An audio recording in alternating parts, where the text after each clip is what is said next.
¿Creéis que eso hizo Jesús? ¿Sí o no? Sí, Jesús hizo eso. Él vino al mundo con una misión clara y unos objetivos específicos. Y eso lo podemos ver en su palabra. Lucas 10:19, ¿qué dice?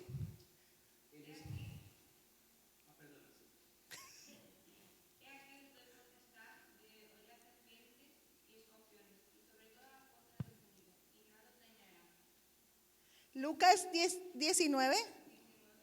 10:19, perdón, Elena, ¿ves? 10:19. ¿Sí? ¿O será 19:10? Leer, ver. Esto es lo que pasa en el directo. Daniela, busca. Hebreos 2:14. Ese, muy bien.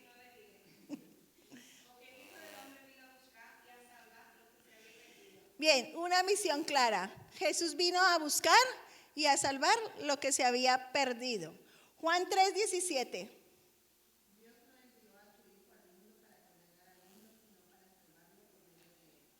O sea, Dios Padre envió a Jesús al mundo ¿para qué?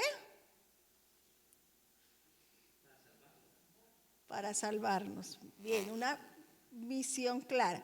Mateo 15:24.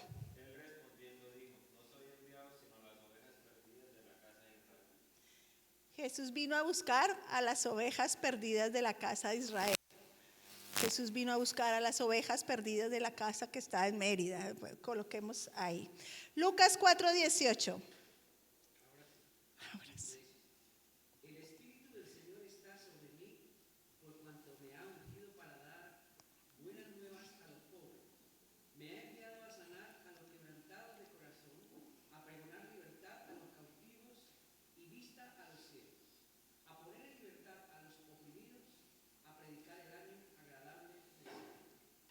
Una misión clara. Hebreos 2:14.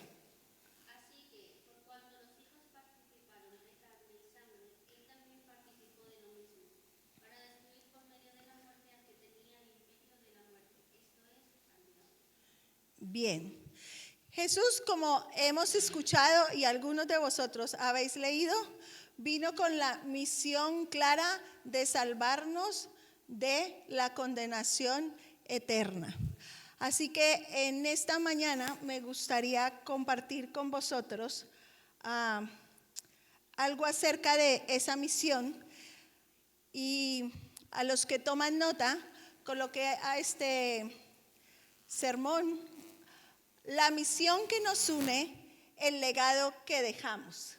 Así que Santi, si me puedes poner ahí un PowerPoint.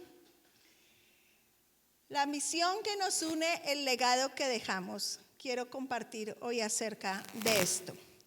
Esta misión con la cual vino Jesús es una misión bastante compleja, y Jesús no la quiso realizar solo.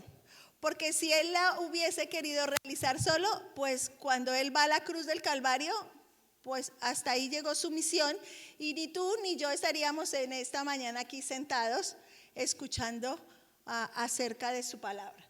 Por lo tanto, esta misión nos la dejó encomendada, De ahí a que el título de este sermón es la misión que nos une y el legado que dejamos. El legado que Jesús dejó a través del tiempo ha llegado hasta nosotros.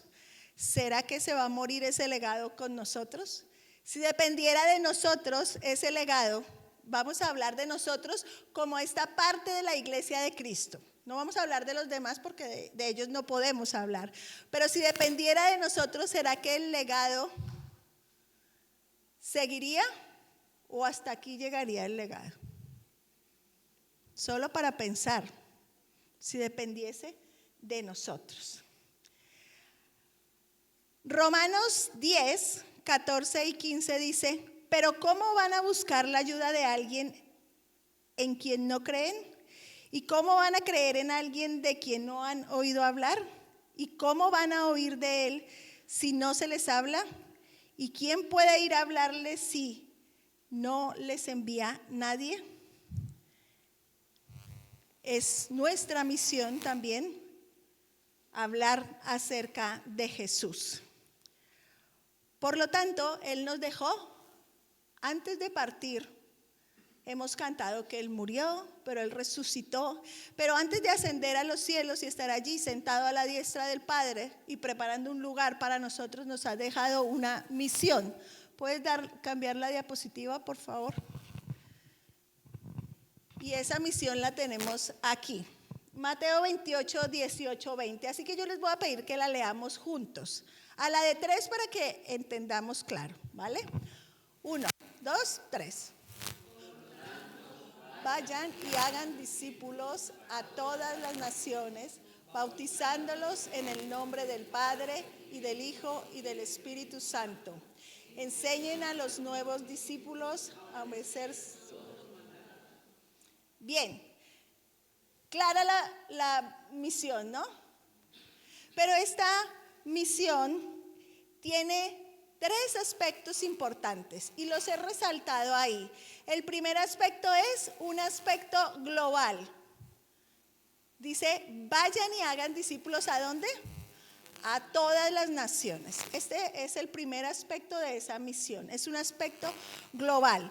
El segundo aspecto tiene que ver con un aspecto de inmersión que hace referencia al bautismo. Y esto dice en el nombre del Padre, del Hijo y del Espíritu Santo. Sabemos que el bautismo es algo que es un símbolo, es un mandato que nosotros obedecemos, pero también es un símbolo de que nosotros morimos a nosotros y nacemos a una nueva vida en Cristo.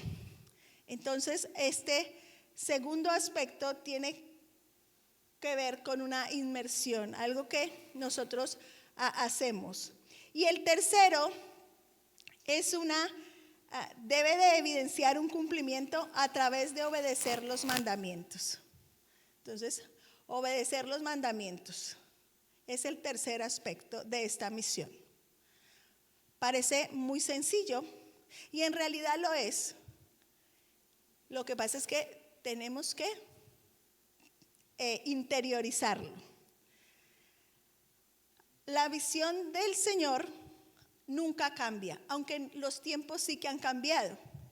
Si podemos hablar con nuestros familiares, con nuestros abuelos, con nuestros padres, dicen, pues aquellos tiempos eran más seguros, eran más tranquilos, ¿no? Y nosotros mismos hemos visto cómo ha evolucionado todo, la cultura ha ido evolucionando no, más bien cambiando.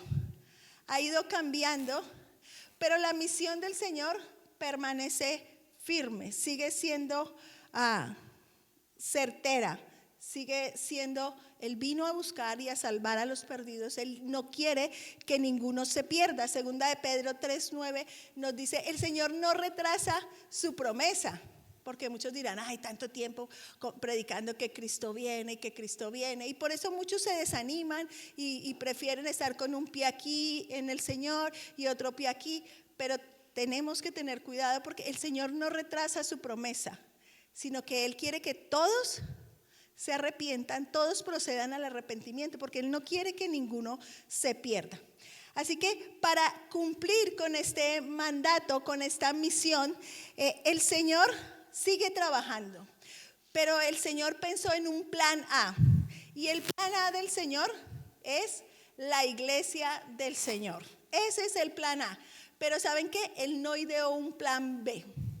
El plan A del Señor y único plan es la iglesia del Señor, que somos tú y yo. Por eso y por este motivo es que yo he puesto a este sermón la misión que nos une, porque la iglesia del Señor es el plan A del Señor para continuar con esa misión. Santi, ¿me puedes cambiar la diapositiva? Así que cuando tú y yo aceptamos el desafío de seguir a Jesús, entramos en el propósito de Dios para su iglesia.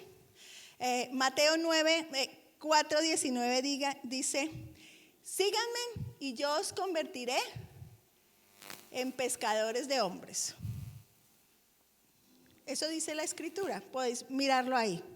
Mateo 4:19. Eso se lo dijo a sus discípulos, unos que eran pescadores, otro que era cobrador de impuestos, otro que era codicioso, otro que era un celote. ¿Qué más había dentro de los discípulos del Señor? Había una diversidad, pero también nos lo dijo a nosotros. Así que cuando nosotros recibimos esa voz del Señor que nos dijo, síganme, estaba en el pack, síganme y yo os haré pescadores de hombres. ¿Os habíais enterado de esto? ¿Sí? Si no os habéis enterado mucho, pues hoy os lo recuerdo. Venía dentro del pack, os voy a hacer pescadores de hombres. Y la iglesia del Señor no es solamente, lo hemos dicho muchas veces, este lugar como tal. Entendemos que estas 4 paredes lo podemos llamar templo, pero la iglesia somos tú y yo. Esa es la iglesia del Señor. Por eso la iglesia no está estática. Está el templo. Es cierto también que la Biblia dice que nosotros somos el templo del Espíritu Santo. Pero quiero hacer entender que estas 4 paredes es el lugar donde nos reunimos, pero la iglesia somos tú y yo. Y la iglesia no es un sitio, no es un lugar al cual nosotros vamos, sino la iglesia tiene que ser una familia a la cual debemos de pertenecer. Así que yo os pregunto, cuando la gente te dice, ¿y tú a qué iglesia vas? ¿Tú qué respondes? Ay, a la iglesia esa, sí, esa que está ya perdida de la mano de Dios, que casi no encontramos. Y es que no me acuerdo su nombre. O tú dices, yo pertenezco a la casa de oración allí, esta iglesia que está allí en el polígono tal, te invito para que nos conozcas. ¿Ves la diferencia? O, ay, sí, ¿a qué iglesia asistes? A esa que queda ahí por el lado del Carrefour. Y por el lado del Carrefour hay varias iglesias. Entonces veis como la iglesia no es un lugar donde ir solamente. Es un lugar, es una familia a la cual tú perteneces. Tú sabes cuál es tu familia, ¿cierto? Así que cuando el Señor pensó en esta comisión, en esta misión, contó con nosotros. Por eso tenemos que serlo claro con esto. Y al pensar en esto, nos dijo que teníamos que hacer discípulos. Pero ¿qué es un discípulo? Porque a lo mejor no sabemos qué es un discípulo y por eso a veces no entendemos esta realidad de lo que es la misión. Y el discípulo viene de una palabra hebrea que significa, que es talmid. Es lo que significa discípulo. No sé qué está pasando. Ya. Talmid era una palabra hebrea y esa significa discípulo. Y el discípulo en el ámbito secular es alguien que aprende de un maestro. Pero en el aspecto que el Señor lo quiso dejar es un hijo de Dios que está dispuesto a seguir a Jesús, aprendiendo sus enseñanzas bajo el acompañamiento de otros y aplicándolos en su vida como principio fundamental de conducta. Eso es lo que es un discípulo. Una cantidad de cosas, ¿no? No quiero que os la aprendáis de memoria. Vamos a tomar aspectos específicos, pero quiero que sepan que esto es un discípulo. Así que cuando pensamos en que necesitamos cumplir la misión de Dios, en que necesitamos ser discípulos, pero también tenemos que hacer discípulos y enseñarles todas las cosas, tenemos que pensar qué es discipulado. Porque esto incluye en el pack de lo que es la misión que Dios dejó. Y habéis escuchado esta palabra, ¿no? ¿Cuántos habéis sido discipulados a lo largo de vuestra vida como creyentes? ¿Solamente la hermana Araceli? Ana, Norma, Mineji. Elena dice, Yo no sé, una respuesta muy válida. Y el discipulado, mirar, no, esto es bueno. Esto es muy bueno que lo podamos interiorizar y aprender. Y el discipulado, mirar lo que es. Puedes cambiar. Es un proceso de acompañamiento en el que a través de una relación personal se consigue moldear en el discípulo las virtudes del carácter de Jesús. En pocas palabras, el discipulado es caminar con otra persona en el día a día, tener un relacionamiento para conseguir moldear el carácter mío, no, el carácter de Jesús en la otra persona. Eso es un discipulado. Ahora otra vez os pregunto, ¿quiénes de vosotros han sido discipulados a lo largo de vuestra vida? ¿Ven? Ya lo hemos visto más entendido. El discipulado nos lleva a tomar varios pasos. El discipulado nos lleva a tomar una decisión clara por Cristo, a saber que Jesús es mi Salvador, llueve, truene o relampaguee, como dice la Escritura, ¿no? Ni lo alto, ni lo profundo, ni ángeles, ni principados, ni potestades, ni la muerte, ni lo porvenir me podrá separar del amor de Dios. Pero también me lleva a tener un compromiso de lo que implicaba esa misión. ¿Recuerdan? Segundo paso, bajar a las aguas. Tercer paso, obedecer todos los mandatos. Eso es lo que me lleva a mí el discipulado. Pero para saber qué implica también todas estas cosas, os voy a explicar un poquito más este término discipulado. El discipulado a veces pensamos que son las enseñanzas que nosotros recibimos a lo largo de los años, pero el discipulado no es un estudio bíblico, ¿vale? Discipulado no es un estudio bíblico, así que piensa, he recibido algunos estudios bíblicos, pero eso no es discipulado. Es un programa para los nuevos creyentes. Cuando yo llegué a la iglesia nuevo, entonces me dijeron, ¿tú quieres saber qué es esto? Y se sentaron conmigo, me explicaron, a la luz de la Escritura me mostraron muchas cosas. Eso tampoco es un discipulado. Tampoco es la preparación que hacemos cuando las personas quieren bajar a las aguas, quieren bautizarse. Así que eso tampoco es, ni tampoco son las clases de doctrina que nosotros recibimos, los estudios bíblicos. Entonces, ¿todo eso nos sirve dentro de la iglesia? Sí, todo eso es importante dentro de la iglesia, pero no es el todo del discipulado.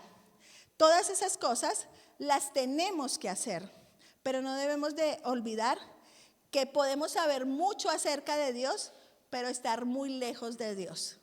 Podemos tener un conocimiento aquí. De hecho, la Escritura dice que la letra mata, pero el Espíritu vivifica. Así que aquí está la diferencia de lo que es como tal enseñanza. Cámbiamelo, Santiago. Enseñanza y discipulado no es lo mismo. No es lo mismo, porque el discipulado crea en nosotros lazos de paternidad, de maternidad, crea en nosotros lazos afectivos.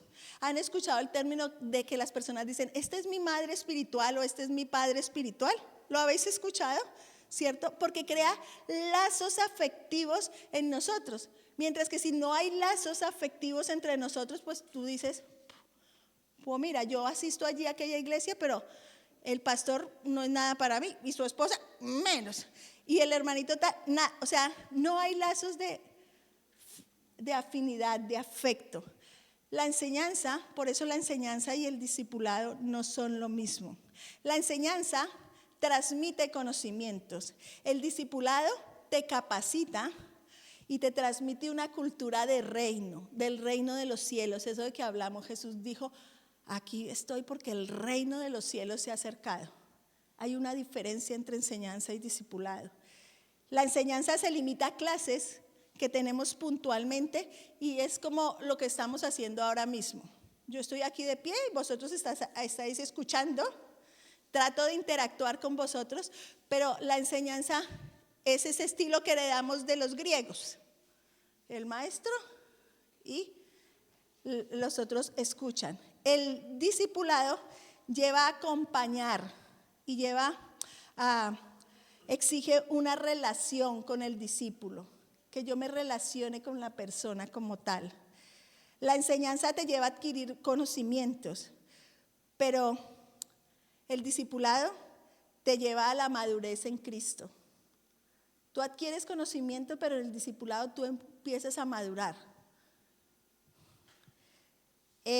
La enseñanza se centra solamente en la letra, lo que la Biblia dice o lo que dice la teología, pero el discipulado se basa en practicar lo que la Biblia dice. Lo aprendemos, pero lo practicamos.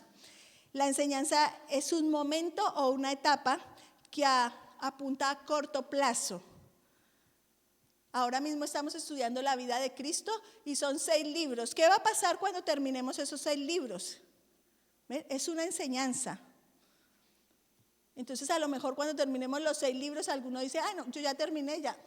A mí no me vuelvan a invitar a esto. No, mientras que el discipulado apunta a un proceso para formar el carácter de Cristo en cada una de la vida de los discípulos. Así que tenemos que cambiar el enfoque de lo que es el discipulado y lo que es la enseñanza. La fuerza motora del discipulado no es el conocimiento, sino la relación. El caminar diariamente. No es la Biblia solamente, porque la Biblia solamente, la lectura de la Biblia y el estudio no aporta madurez, pero practicarla sí aporta madurez. Esa es la primera característica de lo que es un discipulado. Así que vayan pensando, ¿realmente he sido discipulado? ¿O tenemos que cambiar todos, incluyéndonos nosotros, el enfoque de lo que es el discipulado? La siguiente diapositiva, por favor. Cada discípulo es diferente. Ahora se usan las zapatillas así, de colores, ¿no? Y quise colocar eso porque cada uno de nosotros somos diferentes. Y el Señor también lo sabía. Debemos tener en cuenta que como el discipulado es un proceso de caminar con la persona tú a tú, pues tenemos que entender que cada uno de nosotros somos diferentes. Y por lo tanto tenemos necesidades específicas. No puedo tratar a Víctor igual que trato a Eddie, ni igual que trato a Manuel. Hoy tengo los nombres y mi marido me hace, pero os conozco, ¿eh?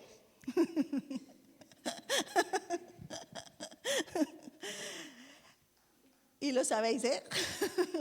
Así que cada uno de nosotros somos diferentes.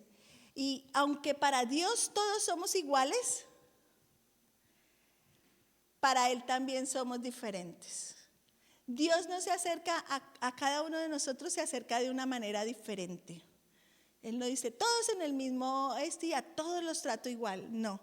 En el discipulado nosotros tenemos que tener en cuenta eso. Por eso el discipulado nos lleva a crear oportunidades individuales. ¿Y qué son esas oportunidades individuales?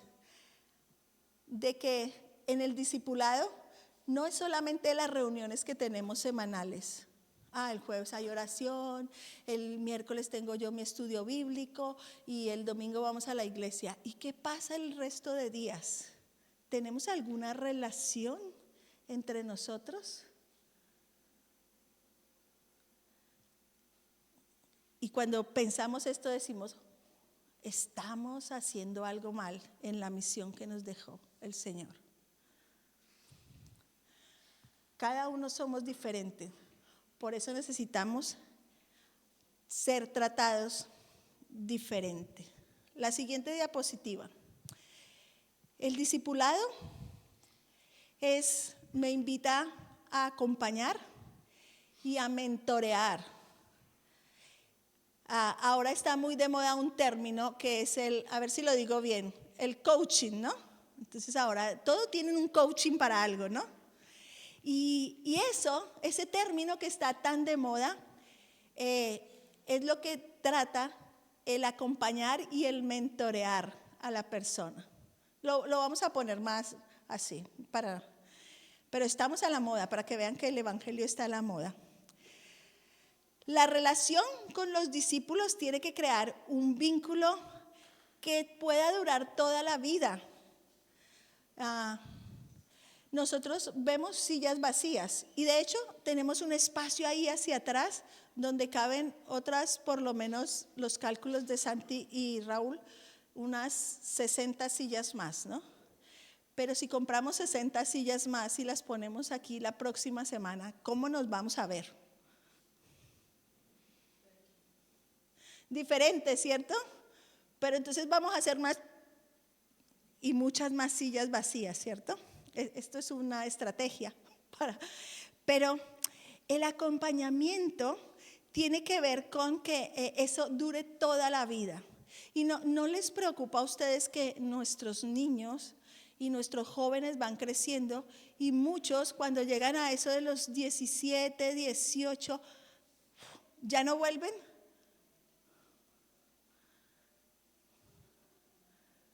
Y esto es preocupante. ¿Estamos fallando en el acompañamiento? ¿Estamos fallando en el discipulado? Tenemos que crear lazos y relacionamiento. Acompañar a las personas en su proceso. Ayudarles a subir el paso más. Recuerde que somos diferentes, pero ayudarles a subir el paso más. No en que se aprendan solamente un versículo bíblico, sino en qué le está pasando en el día a día. Eso es lo que es acompañar. Jesús acompañó a sus discípulos en todo momento. Y aun cuando metieron la pata, Él jamás les corrigió, pero no los abandonó.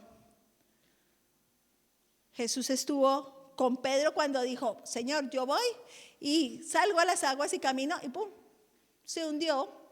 Venga, le doy la manita y lo saco. Ese mismo Pedro le dijo, Señor, junto con los otros discípulos, no te preocupes que no te dejaré, yo no te voy a dejar. Y el Señor lo mira y le dice, Pedro, antes de que el gallo cante 3 veces, tú me habrás negado. Y dicho y hecho. Pero cuando Jesús resucita, Él se les aparece allí en el mar, ellos estaban pescando y lo ven así de lejos y tal, y Él no llegó y dijo, se los dije, ¿no? Y no me hicieron caso. No, Él estaba ahí preparándoles el desayunito. Sardinitas ahí haciéndoselas al lado del lago y se sienta con ellos. Ese mismo Jesús acompañó a sus discípulos por el camino de Emaús. Recuerdan, hace 2 semanas más o menos el pastor nos compartió acerca de esto. Y les, pero usted no sabe lo que ha pasado. Y Jesús, y por el camino, Él iba con ellos. Eso es lo que significa el discipulado. Tenemos que acompañar y mentorear. La clave es la relación. La clave en esto es la relación. Esa es la mayor riqueza que tenemos en el discipulado. Así que cuando un hermano le diga, nos tomamos un café, no piense que el hermano solamente quiere averiguarle su vida, quiere mantener una relación con usted, porque esa es la realidad de la iglesia del Señor. Eso es lo que nos mantiene. Cuando el hermano te llama para preguntarte, oye, ¿cómo estás? No te asustes. Simplemente siéntete bendecido, porque hay alguien que se preocupa por ti. Los WhatsApp son muy recursivos, pero de vez en cuando tome el teléfono y haga una llamada. O si sabe dónde vive el hermano, pues quede con él, visítelo, interésese. La mayor riqueza que tenemos dentro de esta misión de hacer discípulos y de ser discípulos es la relación. No hay discípulo sin un verdadero acompañamiento. Y la relación del discipulado se lleva muchas veces hasta un proceso en cuando Cristo viene o el Señor nos lleva a su presencia. Eso debiese de ser así. La siguiente diapositiva. Discipular no es para una edad en específico. Tenemos que discipular en todas las edades. Y cuando más pronto, mejor.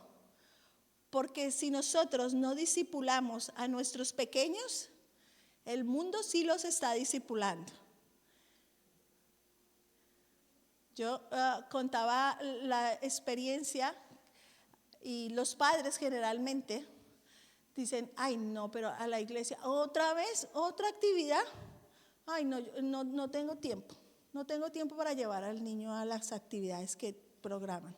Pero cuando esos niños crecen y ya no quieren venir, entonces ahí sí tenemos los padres y las madres clamando de rodillas al Señor, pidiendo que por favor el Señor haga algo por los niños y por sus jóvenes que están yendo. Imaginaros que si los que hemos estado en ese proceso con ellos siempre, a veces cuesta, imaginaros si no lo hacemos. Así que cuanto más pronto creemos vínculos y lazos estrechos entre las nuevas generaciones, es muchísimo mejor discipularlos. Hace años atrás, un predicador, por revelación de parte del Señor, decía a los padres de la iglesia, tengan cuidado con toda la porquería que hay en la televisión, en la Disney, en muchas cosas. Y yo pensaba, wow, qué fanático, qué fanático. Tuvimos una experiencia fuerte, pero si tú y yo miramos esta generación de ahora, es la generación que da igual lo que sea, porque yo puedo ser lo que yo quiero ser. Y toda esa generación ha venido siendo alimentada por esto, y a veces nosotros no nos percatamos de estas realidades. Así que a los que son padres de niños pequeños, abuelos, es una buena edad para discipular. Desde el vientre se puede comenzar a discipular a tus hijos. La misión es para todos, pero no pensemos solamente en el vecino, pensemos en los nuestros, en aquellos que están cercanos, nuestros hijos, nuestros padres, nuestros hermanos que todavía no conocen.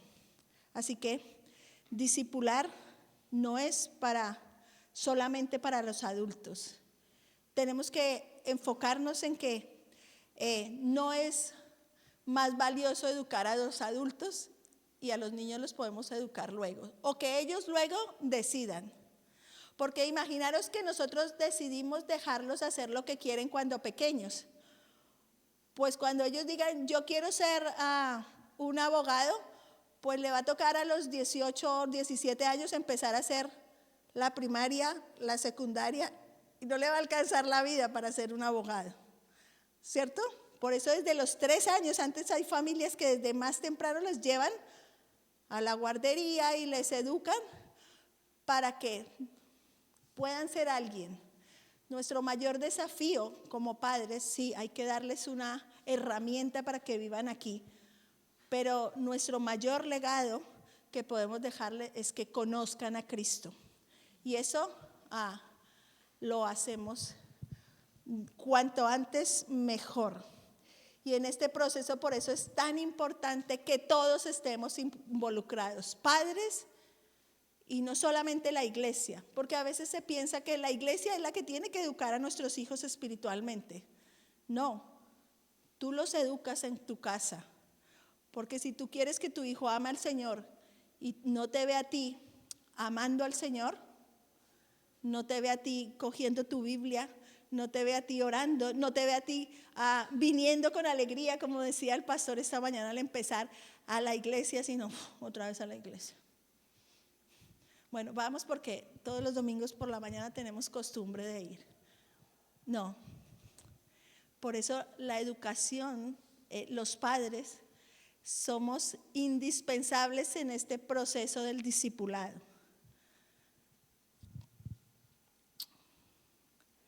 Y tenemos que tener en cuenta que los padres, ese involucramiento de los padres va cambiando.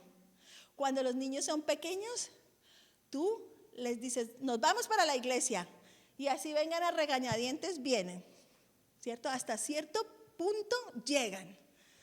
Pero ya cuando ellos comienzan a ser un poquito más grandes, aun cuando tú tengas toda la autoridad, llega un momento en que dicen, yo ya no voy. O dicen, sí, papá, levántate que tenemos que irnos a la iglesia. Puede pasar esas dos cosas. Así que la función de los padres va cambiando conforme van creciendo.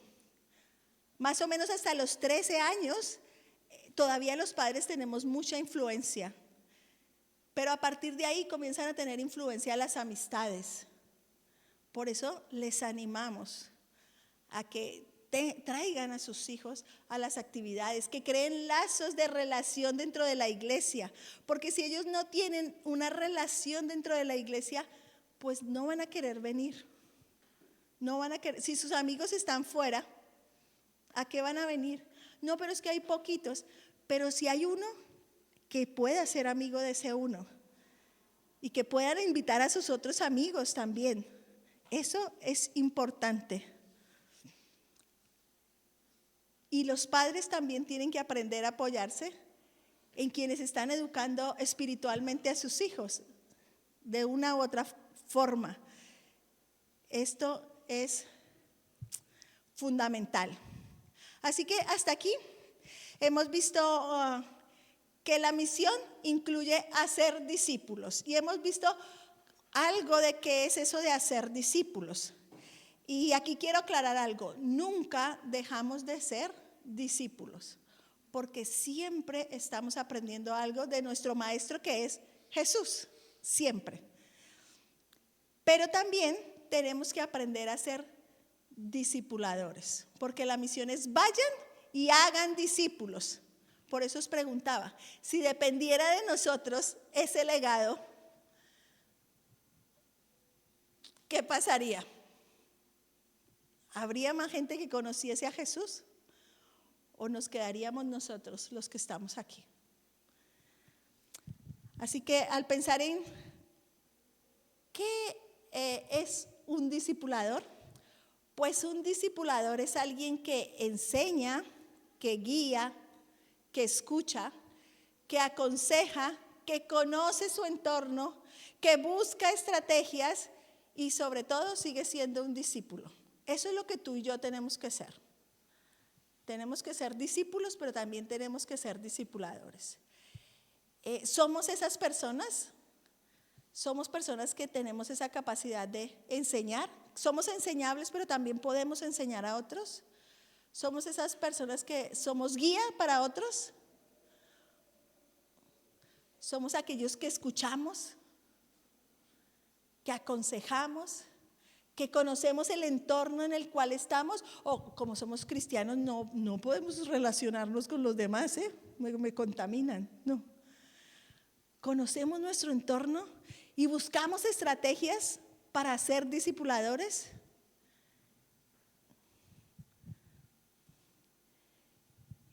Y pensando en esto, el discipulado ocurre en procesos. Cámbiame la diapositiva, por favor. El discipulado ocurre en procesos. Conocéis bien este proceso de la mariposa, ¿no? Lo conocéis todos bien, ¿cierto? Antes de ser esa mariposa tan linda, ha pasado un proceso.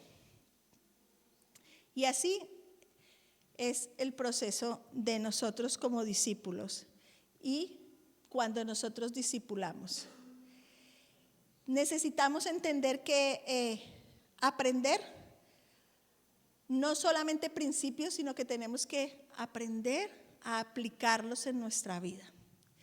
La meta final del discipulado, Ahí es donde tenemos que enfocarnos. En el caso de la mariposa, la meta en este proceso es que pueda extender sus alitas y pueda volar. Y en medio del proceso del discipulado, nosotros tenemos que enfocarnos en que nosotros nos parezcamos más a Cristo, que el carácter de Cristo sea formado en nosotros. Practicar un principio, a lo mejor aprender una definición puede ser fácil. Los que están acostumbrados a estudiar y memorizan, pero eso no sirve de nada si no lo aplicamos. O si no, yo os pregunto, ¿alguna vez os habéis puesto a un plan, un régimen para bajar de peso? ¿Sí? ¿Ninguno aquí? Sí. Y cierto que tú dices, voy a ponerme a régimen y dices, mañana empiezo. Y a lo mejor tú empiezas muy entusiasmado y el primer día, sí, voy a comer esto, pero resulta que al siguiente día cuesta y se pierde ese impulso. Pero hay que persistir. Entonces, aunque tenemos en mente lo que queremos hacer o los principios que tenemos que hacer, pues es difícil aplicarlos a nuestra vida. Por eso se requiere decisión, esfuerzo y cumplimiento de metas. Entonces, por eso es importante que tú hagas un cartelito y digas, de aquí a... Lo más común es eso, ¿no? Bajar de peso. Pero espiritualmente, no os preocupéis que ahora os voy a dejar una tarea. ¿Vale? Entonces coloca ahí, bueno, me gustaría bajar 5 kilos en 20 días. Tienes que ponerte una dieta de menos de 1200 calorías, ¿no? Y eso, estoy de acuerdo con Mineji, tú comiences a esto, es complicado, ¿cierto? Sobre todo aquí en Extremadura con la comida tan buena que tenemos. Entonces, pues es complicado, pero necesitamos tener esfuerzo, tener decisión y comenzar a trazarnos metas. Por eso el discipulado también ocurre en procesos. Y yo os voy a animar a que pienses qué parte del carácter de Cristo te gustaría tener a ti y todavía tú dices, no lo consigo. A ver, como me gustaría ser paciente como Cristo, o me gustaría ser amoroso como Cristo, o me gustaría tener esa capacidad de acompañar a sus discípulos, aunque hacían qué tremenda cantidades, ¿no? O me gustaría tener la capacidad de poder aconsejar a alguien, ¿no? Piensa en eso. Y para los que toman nota, colócate una propuesta, hazte una propuesta. ¿Qué carácter de Cristo te gustaría que comience a marcar en tu vida? Luego, comienza a mirar, como a interactuar. Mira acerca de este tema. ¿Cómo puedo ser bondadoso? Pues mira, tú puedes ser bondadoso de esta y de esta forma. ¿Cómo puedo ser amoroso? De esta y de esta forma. Comienza a mirar dónde hay oportunidades para trabajar en este aspecto. Pero después también busca la Biblia lo que dice Dios acerca de este aspecto. Y luego, créate un método, como una dieta. Créate una dieta, un método para comenzar a trabajar este aspecto en tu vida. Y luego, comienza a vivirlo, aplícalo a tu propia vida. Os animo a que hagáis este ejercicio, porque así vamos a comenzar a aprender a ser discípulos, pero también vamos a comenzar a aprender a ser discipuladores. Recordemos que el discipulado no es solamente pararnos y hablar y hablar y hablar y hablar. No, es hablar, escuchar, caminar, acompañar, mentorear. El discipulado tiene procesos. Yo no puedo esperar que un niño recién nacido corra, camine, coma de todo. No lo puedo hacer, tengo que esperar mucho tiempo. Poco a poco va caminando. Igual tú y yo, en el proceso de que la imagen de Cristo se plasme en nuestras vidas, tenemos que ir poco a poco, en procesos, pero que se vaya viendo esa evolución, que se vaya viendo ese crecimiento en nuestras vidas.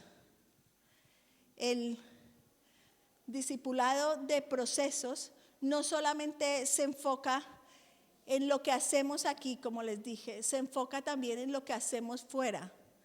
Cuando caminamos en procesos, entendemos que nosotros somos personas que necesitamos relacionarnos. Y en ese proceso, en esos procesos es importante la relación. Una vez más vuelvo a tocar este tema de la relación. Se acerca el verano y qué bueno es que digamos, mira, vamos juntos a la piscina, o vamos a ir a una terraza, nos tomamos algo, o crear oportunidades, no esperar solo que sean los cumpleaños, crear oportunidades. Al terminar el culto, oye hermano, te invito a mi casa a comer. Vamos, comemos. Ay, no me he preparado. No pasa nada, vente conmigo. Sabes que en el día a día nos conocemos, en el día a día sabemos qué carencias tenemos, sabemos qué virtudes tenemos y sabemos cómo podemos apoyarnos unos a otros. Eso es parte del discipulado. Creemos actividades con propósitos. Porque, cámbiame la diapositiva, por favor. El mayor efecto que produce el discipulado es el efecto, anterior, Santiago. Es el efecto espejo. El discipulado debe hacer que cada discípulo sea un reflejo de Cristo. Así que, ¿sabéis qué? A mí personalmente no me gustaría que ustedes me recordaran porque, ay, qué bien habla o qué mal habla, ¿no? O qué rollo cada vez que compartía. O a mí me gustaría que de mí dijeran, en Elizabeth veo reflejado el carácter de Cristo. Le falta algo, pero que ustedes pudieran decir, yo veo el carácter de Cristo en ella. Y que de cada uno de nosotros dijeran, me gusta estar con esa persona porque con esa persona aprendo de mi Señor. Y aprendo paciencia, aprendo amor, veo reflejado el carácter de Cristo. Así como aquí está, en este espejo, no se ve la persona, sino se ve Cristo. Que Cristo se vea reflejado en nuestras vidas es la meta. Y para que un día podamos nosotros pensar y que podamos decir a las personas que nos rodean, imítenme a mí, como decía Pablo, así como yo imito a Cristo. No sé en qué punto de tu vida estás y si tú hoy podrías decirle a otro, imíteme a mí, así como yo imito a Cristo. Esa es la meta que todos tendríamos que tener. Así que para concluir, quiero dejaros estas preguntas. ¿Realmente nos une esta misión como iglesia de hacer discípulos y ser discipuladores? ¿O simplemente voy ahí porque es costumbre? Segunda pregunta, si ya eres un discípulo, ¿estás siendo discipulador? Tercera pregunta, ¿eres consciente que tenemos que dejar un legado? Y si es así, ¿qué legado estamos dejando? Padre, te damos gracias por tu palabra. Y Señora, que tu palabra expuesta cumpla el propósito para lo cual ha sido enviada. Gracias porque en toda esta misión tú no nos has dejado solos. En esta misión has dejado al Espíritu Santo, que es aquel que nos acompaña, que nos guía, que nos capacita, aquel que convence a las personas, aquel que forma el carácter de Cristo en cada uno de nosotros, aquel que no nos deja solos. Señor, a veces para nosotros es pesado escuchar de tu palabra. A veces tal vez ignoramos o pasamos de largo de lo que tú dices. Pero Señora, nos gustaría pensar como iglesia, como parte de tu cuerpo, Señor, aquí en casa de oración. Y pensar si en nuestras manos está dejar un legado y hacer más discípulos. Señor, ¿será que lo estamos haciendo? Señor, pero gracias porque eres un Dios de oportunidades. Un Dios que todavía sigue pensando en que hay muchos que necesitan ser salvos. Y que todavía tú quieres trabajar con nosotros, pulirnos a tu imagen. Por eso, Señor, hoy queremos pensar en esa misión de ir a ser discípulos, no sin antes pensar en nosotros mismos y pensar si realmente estamos cumpliendo todas las cosas. Pensar si hemos obedecido, Señor, a tu mandamiento. Cuando vino Juan a anteceder el camino, la gente hacía fila para bautizarse por arrepentimiento de pecados. Señor, ahora hay que rogarle a la gente que dé un paso de fe y que determinen, Señor, que bajen a las aguas en mandamiento. Señor, que no seamos discípulos solamente de palabras, sino que, Señor, la gente vea a Cristo en nosotros. Ayúdanos como iglesia. Ayúdanos, Señor, a tener más relacionamiento contigo, pero también con los demás, como nos recordabas en el culto. Quien no ama a su hermano, a quien ve, ¿cómo va a amarte a ti? Padre, queremos descansar en esta tarde en ti, pero rogamos que el Espíritu Santo que habita en cada uno de tus hijos siga inquietándonos, Señor, durante el día, a que podamos cumplir la misión y que esta misión realmente nos una. Gracias, Padre, gracias, Hijo, y gracias, Espíritu Santo, por tu presencia en medio nuestro. En el nombre de Jesús. Amén y amén.